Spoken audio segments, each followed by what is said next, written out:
Maka di penghujung Februari 570 Masehi, hari itu tepat 50 hari sebelum Nabi Muhammad SAW lahir. Ketika 6.000 tentara berduyun-duyun mendatangi Makkah untuk menghancurkan Ka'bah. Pasukan itu dipimpin Abraha bin As-Sabbah Al-Habashi, penguasa yang menjadi bawahan An-Najasyi di negeri Yaman. Abraha sangat bernafsu menghancurkan Ka'bah. Mengapa? Karena ia terganggu dengan kehadiran banyak orang ke Ka'bah. Seperti diketahui, saat itu Abdul Muttalib menjadi pemimpin Makkah. Ia sangat mencintai Ka'bah seperti yang diperintahkan oleh nenek moyangnya, Nabi Ibrahim. Ia berusaha sekuat tenaga menjaga dan melindungi Ka'bah. Orang-orang pun berbondong-bondong mendatangi Ka'bah sebagai tempat ibadah meski tak sesuai lagi dengan ajaran Nabi Ibrahim, karena mereka menyembah berhala di sekitar Ka'bah. Ini tidak disukai Abraha. Ia merasa jengkel. Abraha berada di barisan terdepan sebagai orang yang membenci Ka'bah. Sebagai pengalih perhatian orang-orang, ia membangun sebuah gereja berlapis emas di kota San'a untuk menandingi Ka'bah. Tetapi hanya sedikit orang yang datang. Abraha marah. Ia bertambah geram ketika mengetahui pada suatu malam seseorang dari Bani Kinanah berhasil masuk ke gerejanya. Orang itu memasuki gereja dengan cara mengendap-endap, lalu melumurkan kotoran ke pusat kiblat gereja tersebut. Amarah Abraha tidak tertahankan lagi. Ia pun berniat menghancurkan Ka'bah dengan pasukan gajahnya. Abraha segera memerintahkan panglimanya untuk menyiapkan 6.000 prajurit dan 9 atau 13 ekor gajah untuk menyerang Ka'bah. Persiapan perang pun dilakukan. Semua perlengkapan perang dikeluarkan dan dibawa untuk menghancurkan Ka'bah. Setelah siap, pasukan Abraha pun berangkat menuju Makkah. Abraha berada di paling depan, memimpin pasukan dengan penuh kesombongan. Ia mengendarai gajah yang paling besar bernama Mahmud. Tubuh gajah yang besar membuat bumi seolah terguncang ketika kaki hewan-hewan tersebut serentak menjejak tanah. Abraha menghiasi pasukan gajahnya dengan kain-kainan.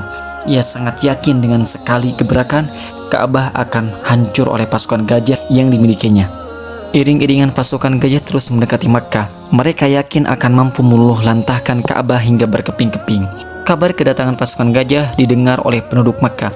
Suasana kota Makkah mencekam. Orang-orang Quraisy melarikan diri ke bukit dan gunung-gunung menghindari ancaman yang segera datang. Seketika itu juga suasana Makkah hening. Makkah seperti kota mati tidak berpenghuni. Pasukan gajah kian mendekati Makkah. Setibanya mereka di Wadi Muhasir, wilayah yang berada di antara Muzdalifah dan Mina, terjadi sebuah peristiwa aneh. Ketiga belas gajah itu tiba-tiba berhenti, tak mau berjalan lagi. Mereka kemudian duduk di atas padang pasir yang tandus. Sesekali belalai mereka dikibas-kibaskan untuk mengusir debu yang diterbangkan angin. Gajah-gajah itu tidak mau berjalan menuju Ka'bah. Setiap diperintahkan berjalan ke arah selatan, utara, dan timur, gajah-gajah itu bangun dan berlari. Namun apabila diarahkan ke Ka'bah, gajah-gajah itu duduk dan tidak mau berjalan. Abraha dan bala tentaranya heran.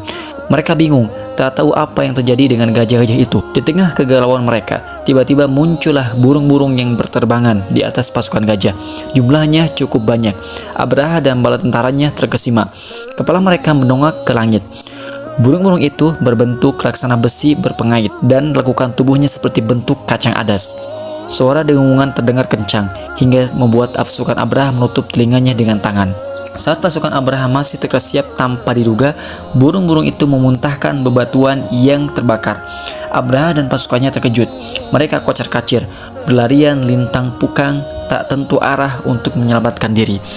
Setiap burung melempar 3 buah batu, 1 di paruh dan 2 buah di kedua kakinya. Bila batu itu mengenai seseorang, tubuh orang itu akan berlubang-lubang seperti daun dimakan ulat. Tidak semua dari mereka kena lemparan batu. Di antara pasukan Abraha itu ada yang dapat melarikan diri, tetapi karena saling berdesakan, banyak dari mereka terjatuh dan terinjak oleh temannya sendiri yang juga berlari menyelamatkan diri. Abraha berhasil menyelamatkan diri, namun setibanya di San'a, ia menderita penyakit aneh. Persendiannya lepas satu persatu. Abraha seperti seekor anak burung yang terbelah dadanya hingga jantungnya menyembul keluar lalu mati. Peristiwa ini dengan cepat menyebar hingga terdengar di Romawi, Persia, dan Habasyah. Dunia pun gempar, hampir tidak mempercayai kejadian itu. Mereka heran dengan peristiwa yang menimpa Abraha dan pasukannya. Apa yang sebenarnya terjadi? Mereka tak menduga jika Abraha, seorang raja termasyhur dan mempunyai pasukan gajah, bisa kalah dan gagal menghancurkan Ka'bah.